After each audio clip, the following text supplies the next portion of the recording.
Go ahead and starting. There we go. So our recording has started for the seminar today. So I just wanted to let everyone know that it is being recorded. So after today's seminar, I will be emailing out the information. And again, because I just started the recording, the seminar is how will the upcoming election affect my financial plan? So if you guys have a question during the seminar, there will be time for questions after the two presentations. At any time, please feel free to use the chat feature. You can either choose everyone to send the question to or send it privately to me at Shannon Small. If you don't want to use the chat feature, you can ask your question verbally when I open up the question and answer portion at the end. And again, I just wanted to make sure, since I just started the recording, to mention that the Jewish Federation Professional Advisory Council seminar is sponsored by the Jewish Federation of Nashville in partnership with the Harold Grinspoon Foundation. So now that the recording has started and I have started, I'm going to go ahead and let you know how the seminar will work today. Today we will have two short presentations for the first half hour of our program, and then the Q&A in the second half. So I'm going to let you guys know who is presenting today and give their bios, and then we'll have the presentations. So our first presenter is John Dodd. John is a private wealth advisor from Ronald Blue Trust. He helps clients make wise financial decisions, live generously, and leave a lasting legacy. John and his team integrate financial planning, investment management, and trust services into financial plans tailored to his clients' needs. So John will be presenting first, and then our second presenters are Ralph Levy and Eva Pulley. So Ralph is a senior attorney in the healthcare practice at Dickinson Wright. He assists and advises entrepreneurs and owners of closely held businesses in operationalizing their business plans, including estate planning, business succession, and tax planning issues. And his areas of practice include corporate governance, emerging businesses, estate planning and administration, healthcare fraud and abuse, healthcare provider and suppliers, mergers and acquisitions, taxation, and tax controversy. Eva will be presenting with him today. She is a senior manager in the tax services department of Kraft CPAs. With 33 years of public accounting experience, Eva specializes in estate and trust planning, taxation, and administration. She oversees the accounting and tax services for several corporations, partnerships, estates, and trusts, as well as individuals. So I'm going to ask John Dodd to start. I'm going to pull up his presentation and start sharing my screen. Give me one sec.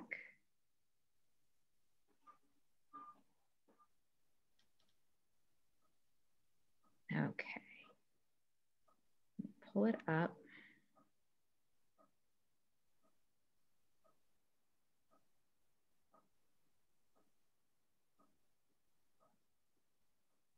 Okay, that's up.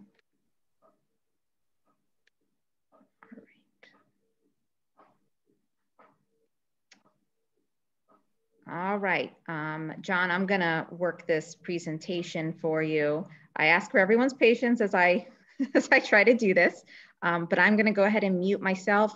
And I just wanna ask everyone, if you are not muted, to please mute yourselves during the presentation. All right, John, I'm gonna turn it over to you. Okay, thank you. Can everybody hear me okay? Shannon, is my volume all right?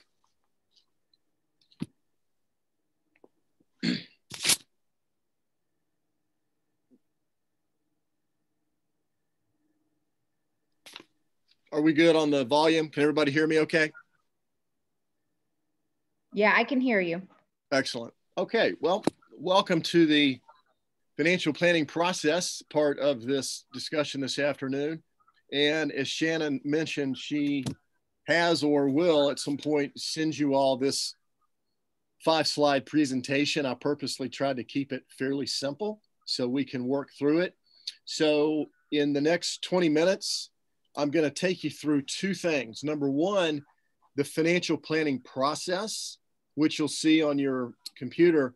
Financial planning to be successful, really, you need to think of it as a process, not as an event. It's no different than physical health. You don't just get super healthy one day and then you go to the doctor, he pronounces you in great shape, and then you go out and you don't see the doctor for another 5 years, and you might start smoking or not exercising or whatever. It's a process, not an event. And so I want to talk with you about how to work through that process as you consider possibly hiring a financial advisor. Should you do that? What's the value of that? We're going to talk about that. The second thing is just to tell you what the parts of a good financial plan would be. And by that, I mean your 401k, your estate plan, your insurance, cash flow, debt. They all work together. And a key principle for you to jot down is there are no independent financial decisions. There are no independent financial decisions. And so your cash flow impacts how much you can put into the 401k. Your 401k impacts what your future retirement situation might look like. The size of your 401k and your life insurance impact your estate plan, and your estate plan and your documents greatly impact what your heirs and or the Jewish Federation might inherit. So they're all interconnected. And I want to share with you all what the pieces are, the major pieces that you can figure out. Well, what are the pieces? And then maybe possibly hire somebody to help you make sense of all those pieces and make sure they fit together. If you've got a cancerous mole, then you can go to any number of doctors. You could go to an orthopedic surgeon. You could go to a dermatologist. Both of them are doctors, but one is going to do a whole lot better removing that mole than the other one. So I want to help you, first of all, figure out from a financial advisor standpoint, do I need one? Who are they? How do they get paid? And I'll use the analogy of getting a doctor. It's really a very, very similar situation. You want a physician who is a generalist, an internist, general practitioner, who they're not an expert in gastroenterology, they're not an expert in dermatology, but they know your overall situation and they can make referrals out to various experts. And so when you're thinking about, do I need an advisor? How do I go about hiring one? What is this whole financial planning process? What does it look like? This wheel kind of shows you what a successful plan looks like. And so as it's a circle, there is no place necessarily you begin or end. And many of you on the call already have a financial advisor, or maybe you've got an insurance agent and you haven't talked to them in a while, but you think, well, yeah, I've got a financial advisor. I have an insurance person, or yeah, I've got somebody who manages my investments. They're my financial advisor, right? Well, not necessarily, only if they are engaging in this process. So if you look on the right-hand side, you'll see kind of the descriptor. The financial planning process is comprehensive, holistic, and personalized to help you meet your specific goals and objectives. And that's no different than a health plan. A health plan is a process personalized to help you meet your specific health goals and objectives. So how do you do that? And so I want to start with the dark blue, the discovery and goal setting. That's where, that's it. Stay there for just a second. So I want to take you through the whole circle, and then we'll go to the next slide where you can figure out, okay, how do I get with someone who can help me do all these things? Discovery and goal setting. You need to figure out, what is it you want? What are your specific goals? What are your passions? I want to be financially independent. Maybe I want to help educate my kids, or my kid has come back. They're living on the couch, and I want to help them, move on in life. I want to make sure I don't pay any estate tax. I want to have enough in case I die early. Whatever your goals are, you need to write those down. And you really need someone who's a professional who can help you ask questions that you don't know enough to ask. I mean, that's why we hire a professional, right? Is because we're not a professional. If your yard looks terrible, you need a landscape job, you know, you're probably not going to go to Home Depot and just walk around the aisles. You could and say, I'll take some fertilizer or this shovel or whatever, but you're probably going to hire a professional and they're going to be able to ask questions maybe you hadn't thought of. So you want to sit down and figure out, what is it I'm trying to do? What are my financial goals, my fears, my frustrations, etc. And then as you move clockwise, you want to develop a personal strategy for each of those areas. And again, in a minute, the second part of what we're going to talk about, we're going to have each of those little areas, the short term, the long term, etc. So you need a strategy for each of those. For example, you know, I want to maximize my 401k contributions. Okay, great. Well, that's a great goal. But if you've got a lot of debt, you want to contribute to your kids' education, or you want to do some giving or whatever, there's a competing use for that cash. So you might not be able to do that because, again, there are no financially independent decisions. They're all dependent and they impact each other. So that's where you have to have a strategy for each of those goals that you have. And then you want to implement the strategy. In other words, okay, now I'm maxing out my 401k, or now I've got life insurance. I was underinsured. I bought a whole life insurance policy. That's great. Then you keep going down. I've achieved the goals of, I don't want to be underinsured, so I got the life insurance, so I'm in good shape. But then monitor and adjust. Well, maybe there's a new life insurance product out there, or maybe all of a sudden my aunt died, I inherited $500,000, and I don't need as much life insurance now because I can self-insure at least up to $500,000. So that's where I might need to adjust the financial strategy for my life insurance need.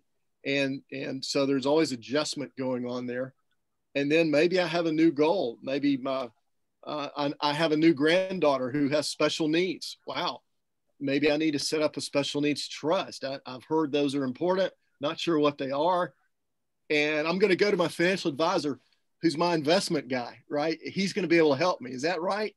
No, probably not. That's like going to have your mole removed by the orthopedic surgeon. That's where you want to engage maybe an estate attorney who has experience in that area. So again, that's why it makes sense when you interview someone and you're thinking about hiring a professional, you really want somebody who it doesn't necessarily specialize in investments or estate planning or insurance. You want somebody like a general practitioner or an internist who has good training and they can listen, they can help you discover goals, manage, develop a strategy in tandem with other experts, with the orthopedic surgeon, with the dermatologist, et cetera. So bottom line is, financial planning is a process. It's not a one-time event. The most expensive financial plan you'll ever have is the one you pay for one time and you don't go back and revisit it and monitor it and adjust it. So Shannon, if you'll go to the next slide. And hopefully y'all will have some questions, and I want to get through this first of all to make sure I don't go over 20 minutes. And then as we have time for questions, please feel free to ask them. So as you consider, well, maybe I need a financial advisor, I'm not really sure. These are some questions that I would want someone to ask me. If they're considering hiring me, these are the ones I would ask. Number one, is there a personality fit? You know, ideally, you're going to be dealing with this person, not on a daily basis, but at least you're going to have an annual physical. Again, it's just like your doctor. Typically, you need to have a physical annually. So once you get the financial plan set up and implemented, you still want to meet at least once a year to review and adjust as needed. Well, do you like this person? Do you feel good about them? There's certainly a lot of financial planners running around. I have a lot of great competitors and I admire them all greatly. I'm not for everybody. My personality is what it is. There's going to be a fit in certain situations. Maybe there's not a fit. So I would say view this really as a marriage because hopefully you're not going to get a different financial advisor in 3 years. That's just not efficient. So is there a good personality fit? What is their training and experience? How long have they been doing this? Don't hesitate to ask for references. I think that's important. Now, obviously, they're going to give you their top references, and a reference is not going to tell you anything bad about them necessarily. But it is important because a reference is, and you want to ask for, I want references of people who've been doing business with you, 5 years or more, ideally, 10 years or more, not a reference who's been with you 3 months. That doesn't tell you about the relationship.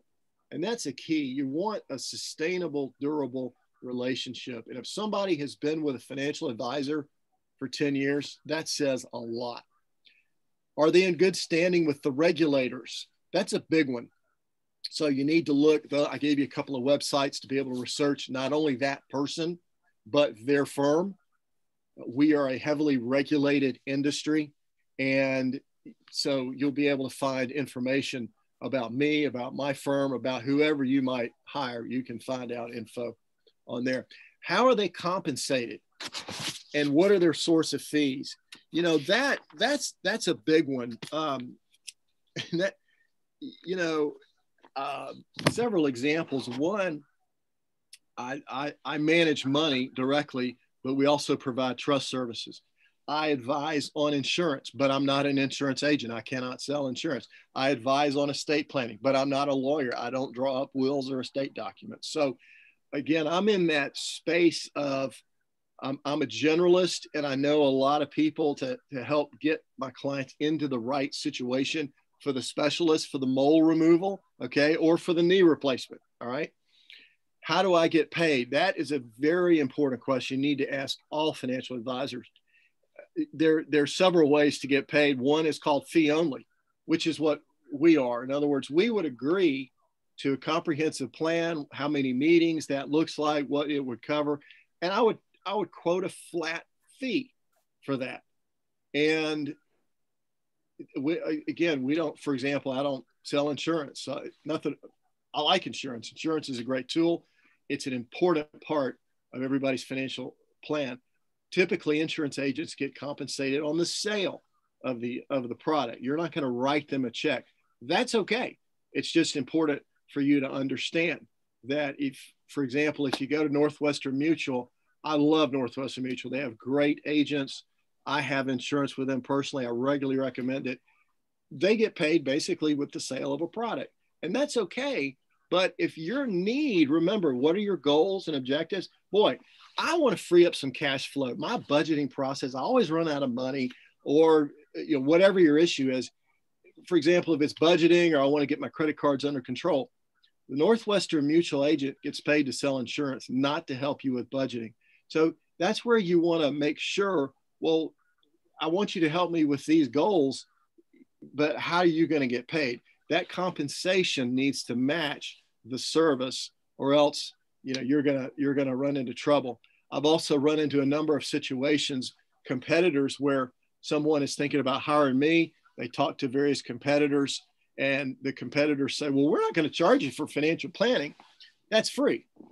Okay, so do you want to work for somebody who works for free? I don't know anybody who works for free, really, that I would want to hire. So if it's an investment manager person you talk to, that's great. They get paid to manage your investments. But if you want services beyond that, they're probably not going to be able to provide those with any sort of excellence if they're not billing for it, okay? So the process, what does the goal, discovery, strategy, creation, what does all that look like? I would encourage you to ask whoever you're thinking about hiring, show me a sample financial plan. And what does that whole process look? How many meetings are we going to have in year 1, 2, and 3? Typically, with a comprehensive relationship, again, think about, you're going in for your first time to go see a new doctor. We're going to develop a health plan. You're probably going to be meeting several times in the first year. We implement the strategy, and then we monitor. So years 2 and beyond, there are not as many meetings. And then coordination with your other advisors. This one is huge. In other words, is your CPA talking to your investment person?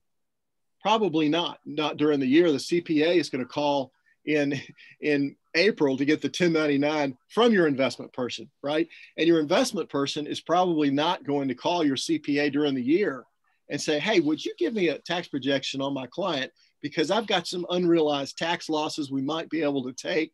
We've got some gains. I'm thinking about selling out of this position. What is that going to do to our mutual clients' tax situation? They don't get paid to talk to each other. So again, that's one of the benefits of having a comprehensive advisor relationship where one person knows your entire situation. Okay, Shannon, if you'll advance to the next slide. And Shannon, can you tell me roughly, I haven't been keeping track, how much more time do I have? Give me one sec. You have about 5 minutes left. Okay, that's great. This slide, I know it's a lot to look at. And again, Shannon is going to email it to you. These are the components that you need to consider of an overall comprehensive financial health, if you will. Look on the left-hand side, long-term plans, retirement planning. You know, am I saving enough for retirement? What are some big picture dreams? Gosh, we want to have a second home, or we want to travel more when we retire. How much is enough? You know, that old saying, what's my number? Have I saved enough, or am I on track to have enough to retire when I'm 65? And then the decumulation strategy. In other words, hey, I'm 70. I've got these financial resources. I'm no longer working. Now I've been accumulating all these years. Now I am in the decumulation stage. There are a lot of strategies around doing that tax efficiently. Okay. Short-term plans, cash flow, charitable giving, tax strategy, spending plan, debt elimination. These are key. You got to get those in order because the short term drives the longer term. If you're running out of money every month, or you've got some debt, or your spending is a little out of control, then forget the long-term plans. You've got some pain in the short term that needs to be addressed. And you might say, hey, you could take this sheet of paper and say, hey, debt elimination strategies. I've got no debt. Well, that's fine. Get out your pencil and just scratch through that one. Cash flow analysis. Hey, I'm feeling good on my cash flow. It's looking good. Okay. Maybe you don't need that. If you look at the third column, everybody needs a will. Not everybody needs a trust, but at least you need a will review. You need a estate distribution strategy. In other words, who gets your stuff when you die? And most people I talk to, most prospects, when they're thinking about hiring me, one of my questions is, well, what is your estate plan? Oh, I'm in good shape. I got some wills 5 years ago. Oh, really? Okay. Well, how much would go to Uncle Sam if you were to die? I'm not sure. Well, how much are your kids going to get? Well, I don't know. Well, who's named in your will? Well, I think I'm just spreading it all among my kids. Okay. And didn't you tell me one of your children has a substance abuse problem and you're going to give them money outright? Is that what you told me? Oh, wow. Yeah, maybe that's not a good idea. So that's where you need to have a good estate review. Life and disability insurance needs. Again, I don't sell insurance. Insurance is a crucial key to a good financial plan. I can't keep up with insurance. It is very complicated. The life insurance, disability, long-term health care, that's a very particular area that continues to grow and change. I can't keep up with it, but I can explain it. I can help people understand how that fits in their overall situation. But the life insurance agent, as great as they are, they don't get compensated to call the estate attorney to say, hey, my client is naming their estate as the beneficiary of their life insurance policy. Is that a problem? How does that work with their, and conversely, the estate attorney, he doesn't get paid, or she doesn't get paid to call the insurance agent and say, hey, we're doing these wills. There's a bypass trust. There's a marital trust. What's the life insurance beneficiary designation, all of that. A lot of that gets dropped. Yet people think, hey, I've got it. I've got an estate plan. It's 5 years old. I've got an insurance guy and all that's working well. There's no coordination, and you end up not being very efficient in that. And family legacy planning. In other words, hey, I want to leave some money to my kids. I also want to leave money, for example, the Jewish Federation. Can I do that today? Or do I do that after I die? Or is there some combination? How will that impact my taxes today? Well, I'm not sure. How much will that affect my estate plan? I don't know. So that's where it helps to have somebody who knows your entire situation. So then they can make a recommendation to call your estate attorney and say, okay, here is client Jones's situation. What do you recommend? And just makes things a lot more efficient. And then finally, on the right, far right, life planning, long-term health care, parental care strategies. Some of us are in the sandwich generation where we've got kids, you know, kind of depending on us. And then we've got parents relying on us. Children's plans, education, strategic giving, and halftime. By that, we mean, hey, I'm financially independent. I'm 50. I just sold my company. Now what do I do? And homegoing is your estate plan. So those are the major areas, some of which you may say, hey, I don't have any big picture dreams. Fine, scratch that off. But hopefully that would help you all figure out, well, what is it exactly I need help with? Okay. And then last page, last slide, Shannon, if you'll advance that, is, do I need a financial advisor? You know, I'm feeling pretty good. I think I'm okay. Well, we came up with an acronym, COACH, C-O-A-C-H. And I'll just cover these quickly with you. You might want a financial advisor if something happens to you. There's continuity, knowing someone knows your entire financial situation. Now, again, most everybody I talk to who's thinking about hiring me, they say, oh, I've got a financial advisor. You know, I've got an estate attorney. Well, great. You hadn't seen him in 10 years and he doesn't know your financial situation. So does anyone other than you, like your spouse, for example, know your entire situation? Or if you're unmarried, do your kids know your situation? Maybe not. Maybe that's not a good thing. Is there an objective third party? That's a big deal. Objectivity. Nobody can see their own situation objectively. You know, I love the wisdom of Solomon in Proverbs 18. He said, he who isolates himself seeks his own desire and sets himself against all sound judgment. So there's the issue of, I can't see my own situation objectively, which is why I have a financial advisor. Believe it or not, even though I'm in the business, I can't see my own situation objectively. Plus, I want somebody to know everything. If I pass on, then my wife is in great shape. Accountability, you can't hold yourself accountable. Again, the wisdom of Solomon in Ecclesiastes 4, 2 are better than 1. They have more return for their labor. Conversation, a trusted advisor may add some depth to the conversation. No question, they're going to be able to ask questions you are not going to be able to ask or know of. And then finally, in terms of help, just keeping up with a constant change in the financial world. For example, Eva and Ralph are going to talk about tax issues coming up. Those are, I mean, they're always changing. There's a lot going on there. And that's why you need experts in those particular areas, because they're just super, super complicated. So, and the last point I would make is that last line on there. Do you need a financial advisor? Well, I always say, if you have the time and the desire and the expertise to stay up to date on all this, fine, you don't need a financial advisor. But if you say no to any one of those three, then it makes sense to hire an advisor. And a lot of people think, well, good stewardship, I just need to do it myself. I mean, I just don't want to spend the money. I think I'd be a better steward if I just did it myself. That is not true. You end up, I believe, it's money well spent. And oftentimes you avoid financial mistakes that would cost you a whole lot more than it would be if you just hired an advisor and avoided those mistakes in the first place. So I've talked a lot. I hope that helps. I'll be on the call, available to answer questions at the general question session. Thanks, John, for presenting. And I'm just going to turn it over to Ralph and Eva. I'm going to make sure I can pull up the presentation. So give me one sec. So while Shannon's pulling up the presentation, how does the impact of the election on U.S. tax laws, what impact is, why do we have this as part of the financial plan overview that John just gave? Remember that first slide that he presented? It says monitor and adjust.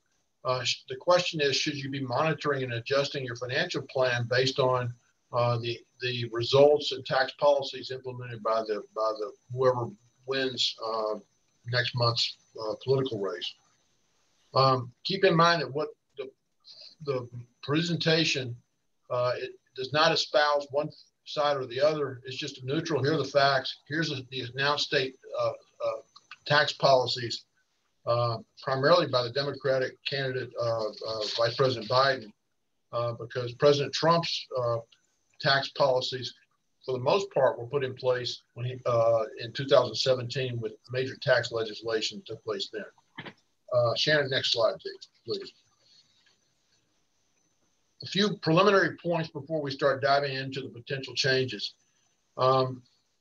First point, and first, before I get into the text, I want to thank Eva, who participated in development and approval of this presentation. It shows you how the CPAs and attorneys work together. I turned to Eva for the numbers. I came up with the big ideas, and she helped implement. Regardless of who wins the presidential election, there's no guarantee that whatever changes are to be made will become made at all, much less can become effective January 1, 2021. For our purposes, we've assumed that the changes that have been announced may become effective January 1 of 2021. So we're giving you a couple of examples of 2020 taxes and 2021 taxes. How do you handicap the odds of change? The odds of change are whether or not it's going to be red, red, red, or red, blue, blue, whatever it is going to be. If you end up with a trifecta, such as happened in 2016, it's more likely to get tax policy changes. One other important fact to remember is that lingering impacts of COVID on the economy could have an impact on some special tax rules. So, for example, there's some special rules that are in place for this year, such as you do not have to take out required minimum distributions before the end of this calendar year. That's a special 2020 rule that's going to expire 12/31 of 2020. And the income limit on certain charitable deductions has been suspended for this year, and that may come into play as we run through our presentation. Next slide, please. So we're going to talk about 4 of the high-level changes, and we're going to compare what's presently in place. And by presently in place, we're assuming the president, for this purpose, if President Trump gets reelected, there's a couple of changes he's announced, but for the most part, it's going to be status quo.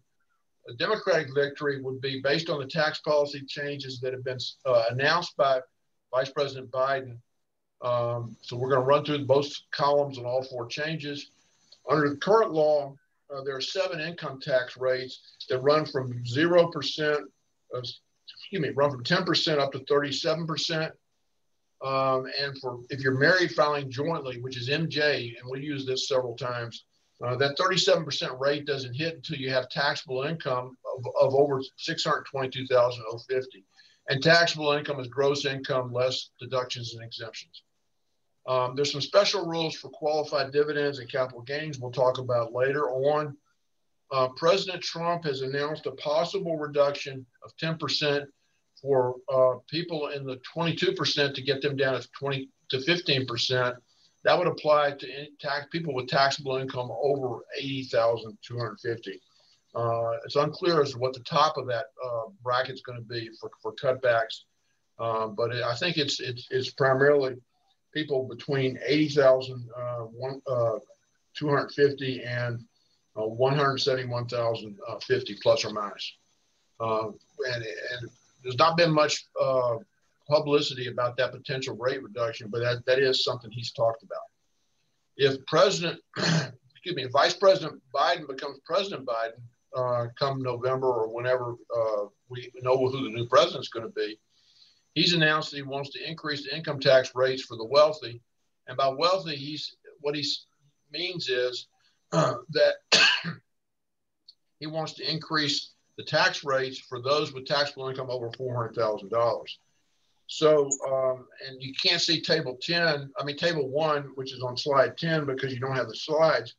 But for purposes of to get a sense of feel, for someone who is making $622,050, the fact that the rates will have increased for the taxable income over between $400,000 and $622,000 is going to be about $11,000 change for someone in that range. And anything over and above that would only be at 2.6% because the rate would go from 37% to 39.6%.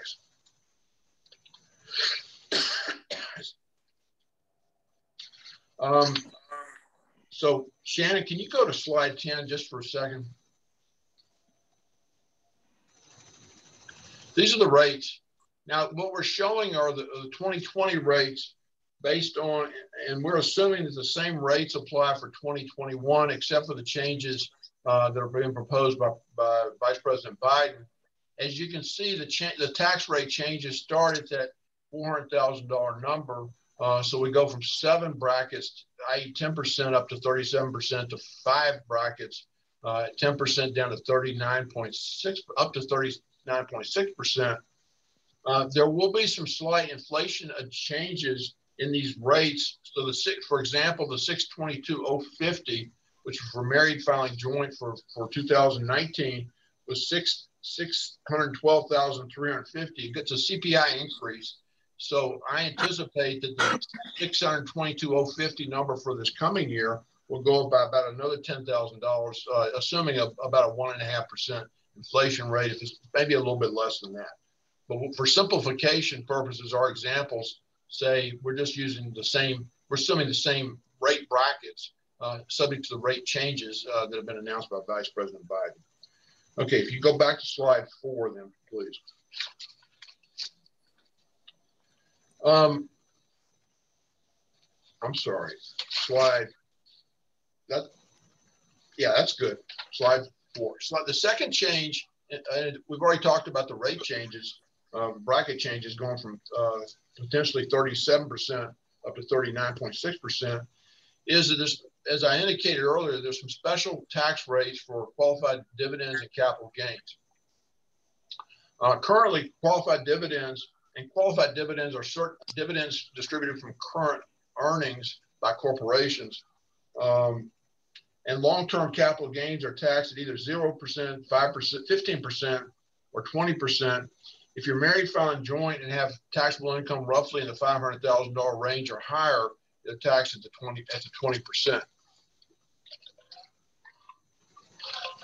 In addition, both of these special categories of income are subject to what's referred to as the NIT tax, or net investment income tax. That was a tax that was implemented under the Obama administration to help pay for affordable care. President Trump has announced a potential reduction in capital gains and/or a capital gains tax holiday as the second of what he's announced as tax policy changes. With the Democratic victory, Vice President Biden has said he wants to remove that 20% cap for qualified dividends and capital gains for taxpayers with taxable income in excess of $1 million. That's one change that Vice President Biden's announced. In addition, Vice President Biden wants to reinstall what is referred to as the PEASE limitation, P-E-A-S-E, named after one of the legislators involved, which says that taxable income for persons in excess of 28% brackets, you cannot get benefit of more than 28% for excess itemized deductions, which means if your excess itemized deductions are and your taxable income is over $326,600, there would be a cutback. Those limitations were repealed as part of the tax reform that was enacted in 2017. So Vice President Biden wants to roll back that change. Next slide, please. The third, and this is a big one for wage earners. If you're retirees, it's less significant. Right now, earned income, that's wages and compensation for services rendered, is subject to Social Security tax, which if you're an employee, you pay half at 6.2%, and the employer pays 6.2%. up to $137,700. If you're self-employed, that rate doubles, but you do get a deduction for half of the taxes paid. And the Social Security taxes apply from $1 of earnings, regardless of your filing status. So it's irrespective of filing status. The Social Security wage base, Social Security Administration announced today, just as after we sent Shannon the slides, that the wage base for 2021 is going to increase to $142,800. So that if you're an employee for 2020, your first $137,700 of earned income is taxed at 6.2%, which means that your maximum is going to be $8,500, just over $8,500. With the change going to $142,800, it's going to go up by a little bit over $300 to $88,5360. You'll see that number a little bit later on.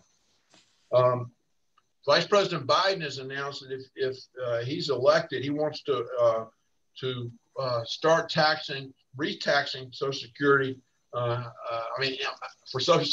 Imposing Social Security taxes on earned income in excess of $400,000, so that any earned income between $137,700 or for next year would be $142,800, and $400,000 would be subject to zero Social Security taxes. But over and above that $400,000 number, it would restart and be subject to that either 6.2 or 12.4%, as I previously talked about. There's no changes in Medicare tax, which is 1.45% plus another 0.45% or 1.9. That's doubled if you're an employee. So we've not even shown that in a couple of examples we've got. And then next slide, please. One change that we're not going to talk about in more, there you go, is potential changes in the state gift taxes, which could be significant if in the event that the Democrats are elected, particularly for those individuals who have taxable estates in excess of $5 million and under that $11.5 million number. We won't have time to talk about that. So we do have a couple of examples that we're going to walk through, and we've got two different examples. One is for someone who is working and not retired, and then the second is for retiree. And we picked my favorite example, which is Mort. And Mort and Dorothy we picked because Mort is a physician, and Mort and Dorothy's first initials are MD. So I'm going to turn it over to Eva, who walk us through these two examples.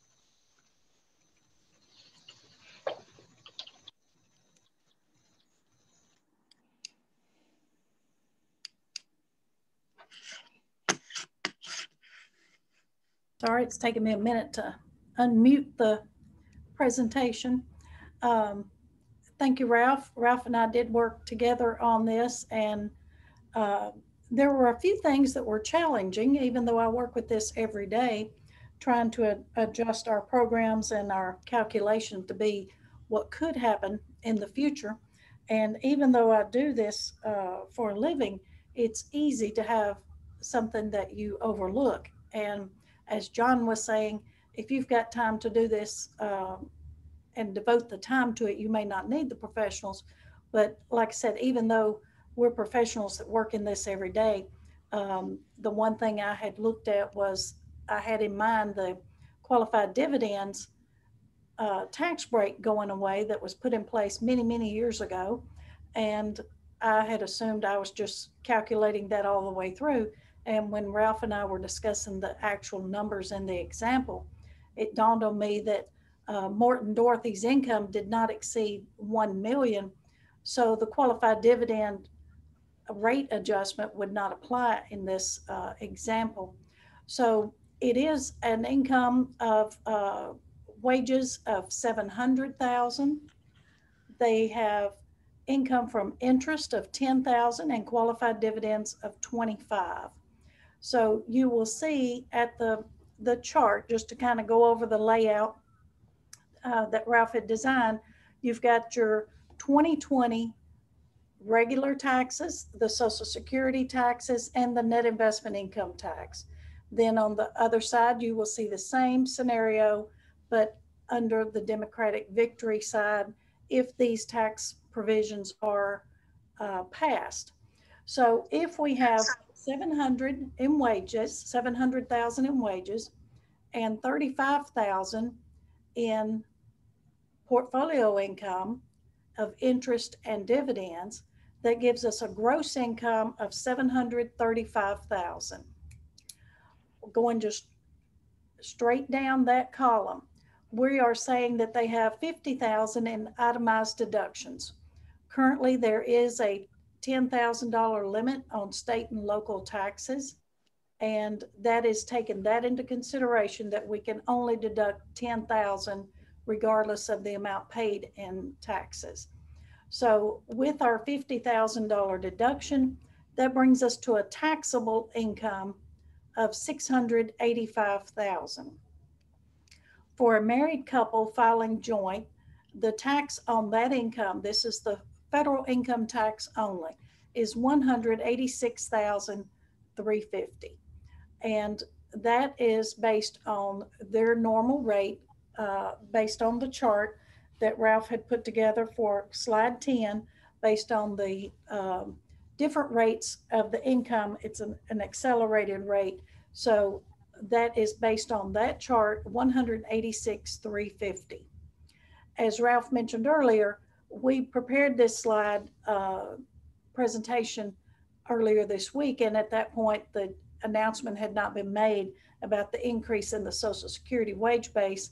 So for this example, we were using the 137.7, which was still known to us at the beginning of the week. And the Social Security tax, the 6.2% on that amount, is the $8,500.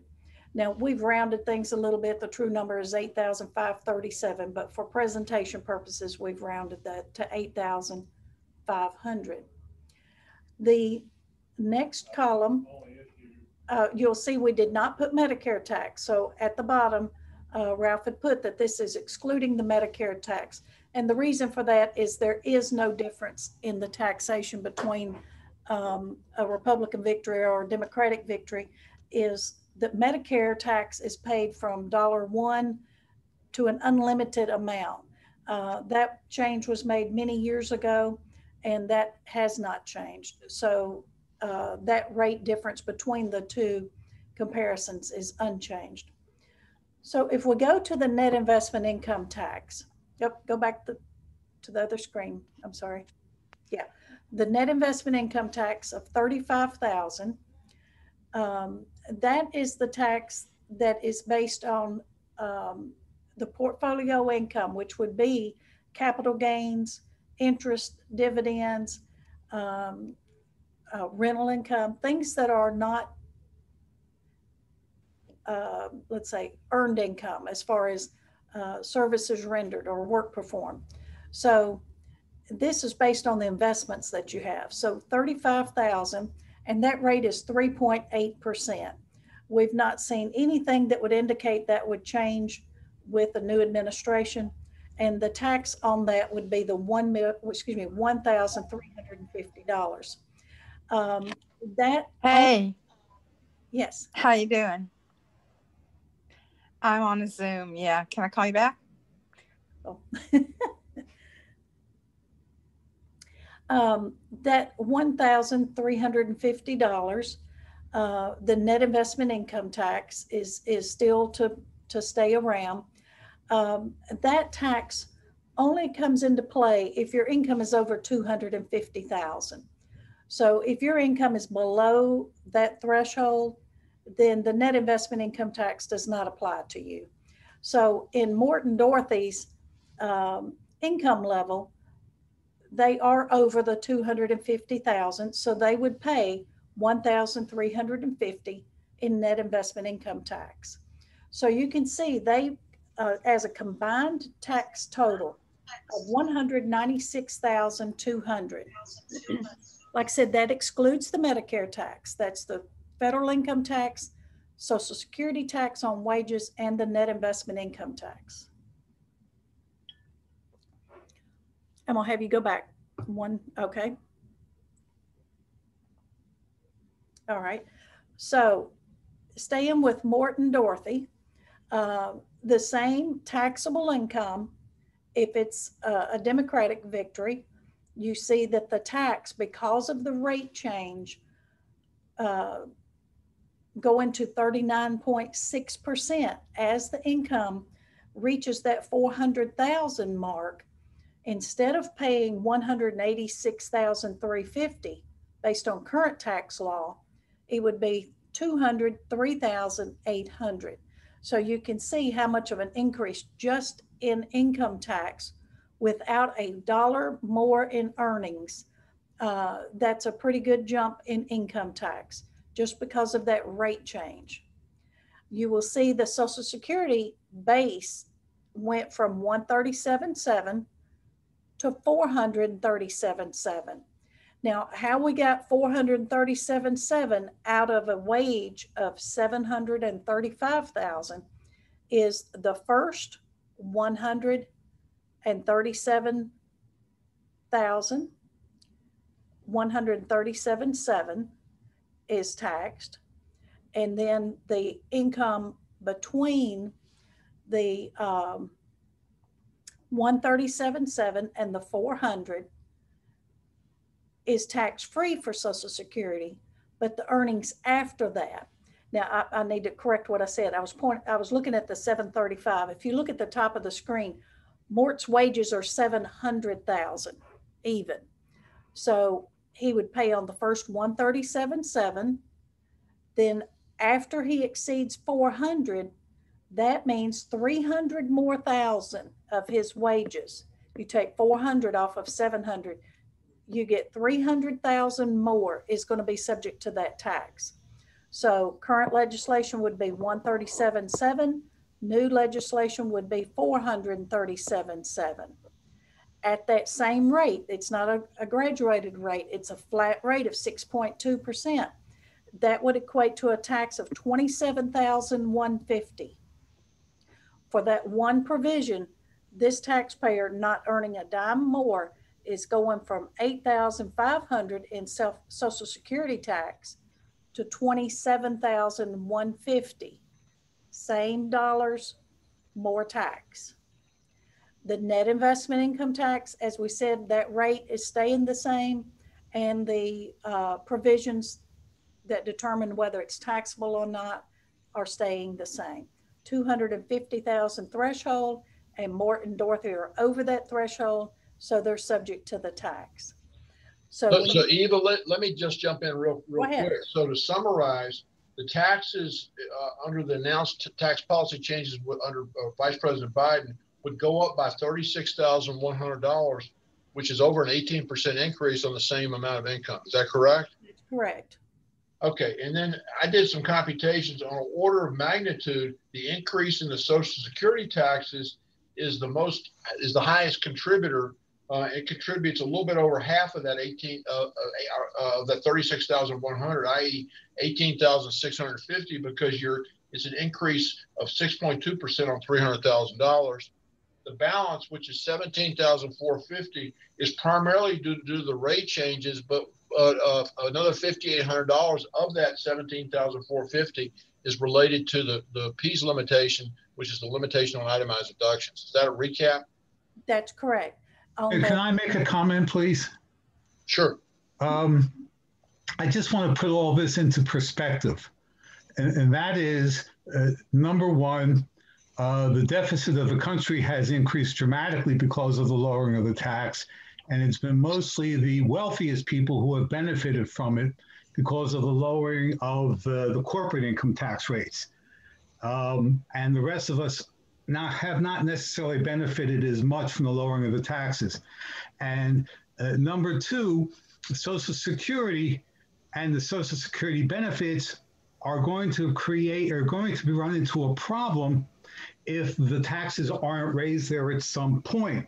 So it's a balancing act, and you can look at it short term for yourself and say, it may cost me more money, but when you look to it on a broader perspective for yourself, for your family members, for your children, for the country as a whole, perhaps the changes back to where the taxes were prior to 2016 may not be so bad.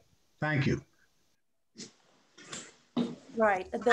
And one thing too, as Martin just mentioned, of course, the need that's coming, we know is going to be great. The pandemic is not over. We realize the impact it's had with the stimulus payments that have had to go out and that are continuing to be approved to go out. That the revenue is going to have to be generated in some way. The decline in the estate tax bracket, which would trigger more estate returns, more tax from that area of taxation, it's not going to be enough to cover for the money that has had to go out due to the pandemic. So there is a need to raise the tax, and it's going to hit different levels of assets and earning potential across the board. So I know there are some provisions that seem to hit middle income people the hardest. But it, like Martin just said, it's going to be necessary. It's just at what point and what level. Hey, Shannon, do we have time to go through example 2? I would say, let's give you 5 more minutes and then we can have 20 minutes for Q&A. Perfect. Let's go to the next example then. Okay. So, but the point, look, to recap on example 1, we've covered 3 of the 4 changes. We did not cover the $1 million in overqualified dividends, but we did cover the increase in Social Security taxes, the repeal of the limit on, the reinstatement of the limitation on itemized deductions, and the rate brackets. We did cover that in that first example. Okay, Eva, you can go through example number 2, which Robert and Ruth, both retirees, and that's why we picked the letter R. Yes. In this situation, we're showing, as Ralph just mentioned, a retired couple that have Social Security.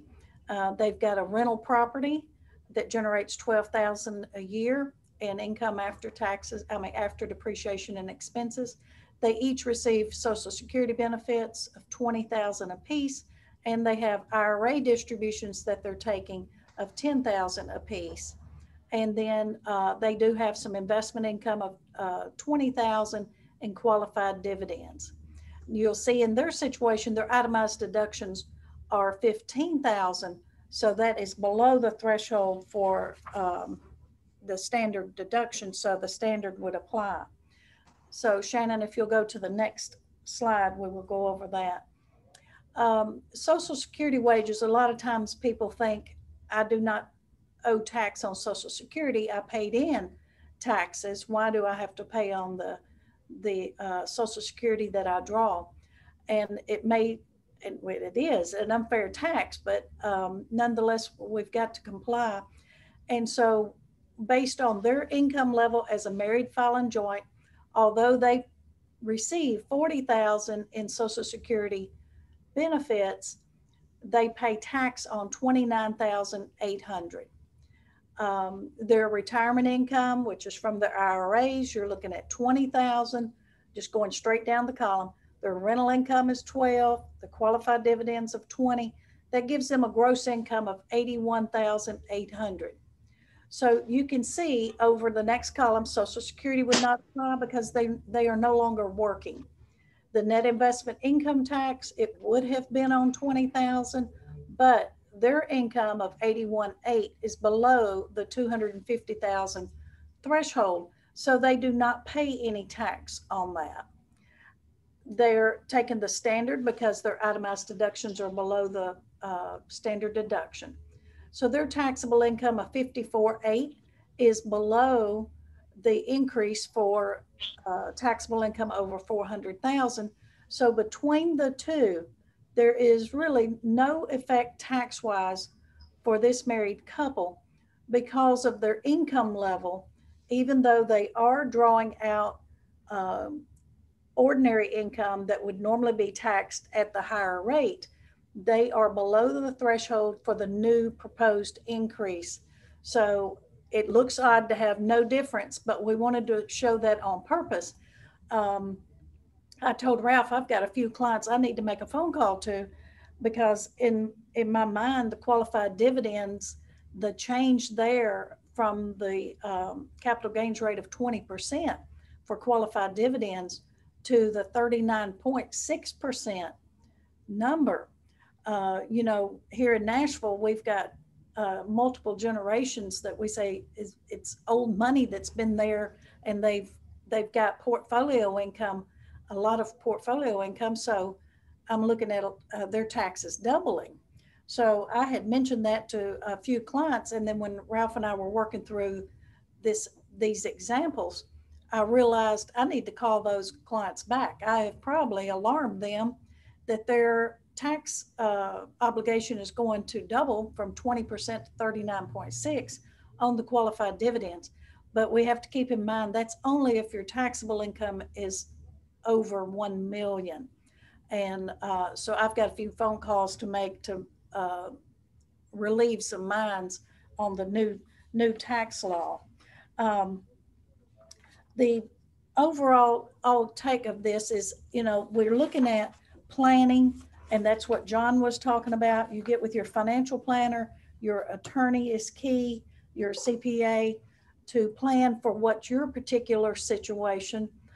I shared with Ralph, you know, this is nothing to do particularly with the election, but when they changed the charitable deduction limit, the 60% charitable deduction limit of your income, that's for cash donations, and took that limit off and made it 100. I've got a client that is doing sizable donations because of the tornado, which hit Nashville in March, which was before the pandemic. And we talked about it, and I said, you know, this is good. You're going to wipe out all of your income, which is wonderful. Now, keep in mind, it does not wipe out that net investment income tax. So he still has some tax, even though he's wiping out all of his taxable income. But one of the things for his planning, which I told him after today, which is happy tax day, everybody, is that we may take out of his IRA on purpose because he can absorb all of the charitable donations against that IRA and pay no tax on that IRA distribution because of the charitable donations he's making in 2020. We have no guarantee that the 100% AGI lift will stay. Hopefully it will. I think they realize the charities are trying to help people as much as possible with the pandemic, and with the uncertainty of jobs and people losing their jobs, less money was going to charities, obviously, because of the lack of income. So there's a lot of planning to be done before the end of the year. And so I hope everyone takes from this presentation the need to talk to their advisors, and it could be some things you want to implement before the end of the year to make sure you've got everything going the way that you plan for your tax and estate planning and all the other financial planning items. Shannon, that's all we have. Great.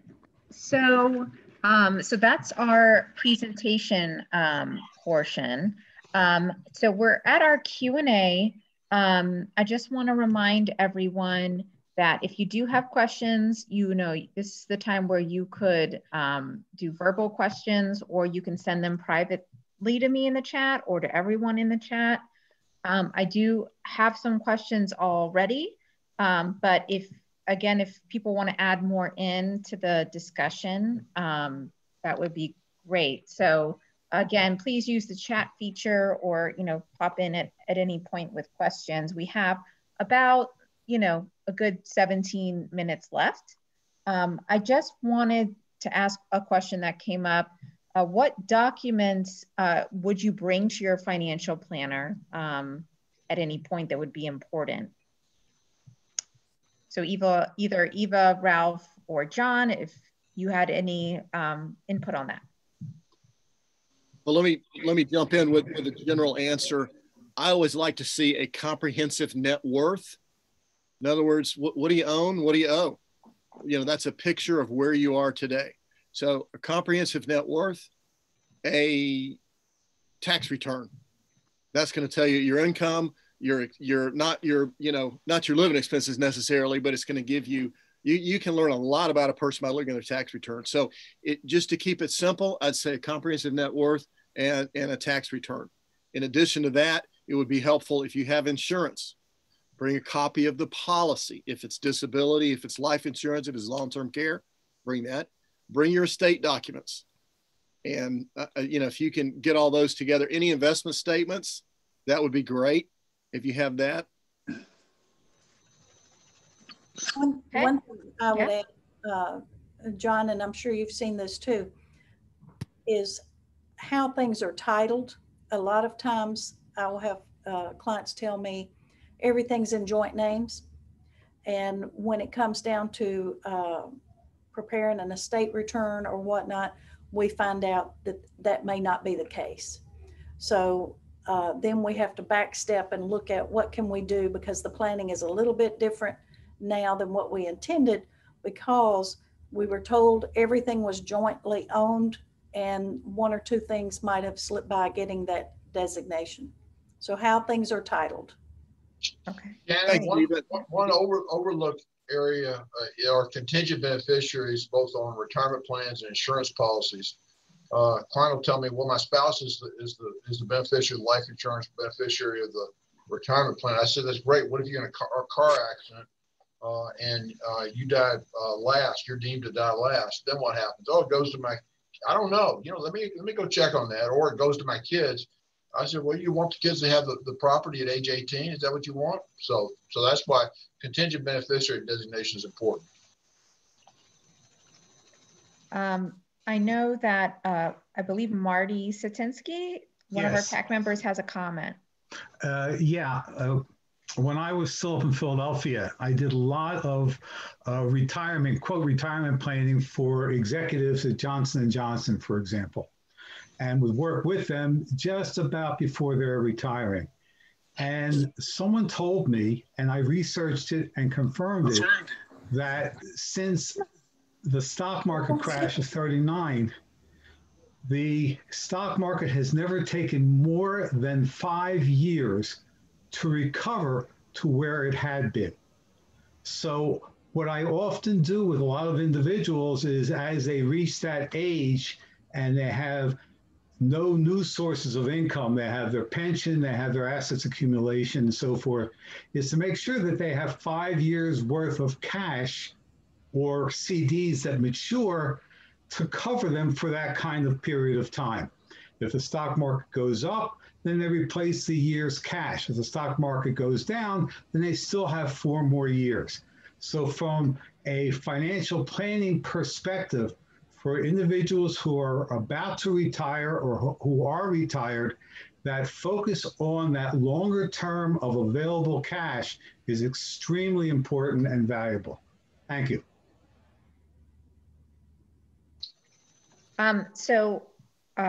Thank you, Marty, for that comment. And I think what would be important is to bring in the charitable component to our discussion today. And that question would be, what do I do if the new tax rate affects me? What do I do about it? Are there things that can help tax-wise to where, someone could lower what they owe? Let's say if there is, a Democratic victory and it changes, are there any ideas around that? That's a great question. Let me jump in just quickly and say, that's where you need somebody that understands a little bit about your whole situation. For example, if your investment manager, if all they do is manage your investments, you're never going to get a call from them that says, hey, Eva, you've got this Apple computer stock that's gone up, huge increase in value. It's untaxed. I've been told to sell it as part of our overall firm investment strategy. But I know that you want to give a lot to the Jewish Federation. I know that that's one of your goals. I know your tax situation. You could give this appreciated security tax-wise, get a donation, get a deduction. And I know it won't hurt your financial independence because I know your cash flow plan. I know what your number is. I know your kids are going to be okay. I know your estate plan. See, that's what you're not going to get a call like that from somebody that only does one thing in particular. So I would answer that question by saying you really need someone who kind of knows the whole picture. If someone were to come to me with that, I'd say, well, I don't know. We need to call Eva. What is your tax projection? I mean, that's where we start, is that I always need a tax projection to make that decision. But in addition to that, I'm like, well, we better call Ralph because we need to review your estate plan. That might have ramifications on there. So unfortunately, it gets kind of complicated. And I think Eva's already given an example of why, even though your rate may go up next year, you might want to accelerate take a charitable deduction this year was that income limitation. And you could front load some deductions through some type of charitable remainder trust where you would retain a right to receive income, and then the remainder would go to charity upon your death or after a period of 10 years, something like that. Yeah, a charitable annuity take advantage trust. of A charitable annuity trust, so that you have that steady flow of income, would work out perfectly with what you're suggesting. Right, right. And of course, using an IRA is always advantageous because you avoid the income tax. One of the things between these two, with the presentation material on, if I'm in a 39.6% bracket, why don't I wait till next year to make my donation? Because that's going to save me 39.6%, where if I do it this year, it's going to save me 37%. Well, right now you get 100% of your AGI if you're going to do a large donation. We don't know that's going to happen next year. But keep in mind, if you're at a 39.6% bracket, your itemized deductions, which would include your charity, may be capped at 28%. So even though you're in a high, your bracket may go up next year, if that other provision that caps the itemized deduction at 28%, it would be more advantageous for you to do it this year while you get the full 37% bracket, 100% of your adjusted gross income for cash contributions. So you got to look at all aspects of how it's going to impact you. It's not just rate to rate. Great. And then just wanted to mention that the IRA charitable rollover would be, from my understanding, a good way to decrease someone's income, so that maybe if they're just, on the border of a tax bracket, that could bring them down. That's correct. That's correct. Okay. Mm-hmm. Before I conclude, I just wanted to ask if there was anyone else that maybe didn't want to use the chat feature but wanted to verbally ask a question. If they wanted to right now, that would be fine. Otherwise, I'm gonna start to conclude our session in a minute. So, okay. All right. I want to thank John Dodd, Ralph Levy, and Eva Pulley for presenting and being on our panel today. Thank you to the Jewish Federation and Jewish Foundation of Nashville and Middle Tennessee, and the Joe Kraft Professional Advisory Program Fund, and the Harris A. and Diane Gilbert Area of Interest Fund for Education for supporting today's program. I wanted to thank you for joining us, and we hope that we've given some valuable information that will assist you in getting started or continuing your financial and estate planning journey, as well as empowering you to fulfill your philanthropic passion and commitment to leave a lasting gift to support the Nashville Jewish community. Just a couple housekeeping. I'm going to send out both presentations. I will send out the link to the brochure where you can see the dates and times of the other seminars, as well as the roster. We'll list all our PAC members that you can contact for your purposes. And I also wanted to let you know, if you do look at the brochure, that link to sign up is only for the first seminar. When the next link is ready, I will let everyone who attended today's session know that it's live, but don't use that sign up link because it is now an old link. Along with today's, let's see, I think I said that all and don't need to read it. Also, we're going to post information about the next seminar on social media, the Federation's newsletter, and the Observer. Again, I will, in that email, make sure I give the date and time of the second PAC seminar for everyone so that you can mark your calendars. Thank you all again for coming. And I just wanted to wish you all a wonderful rest of your day. Thank you. Thank you, Shannon. Thanks, Shannon. Thank you.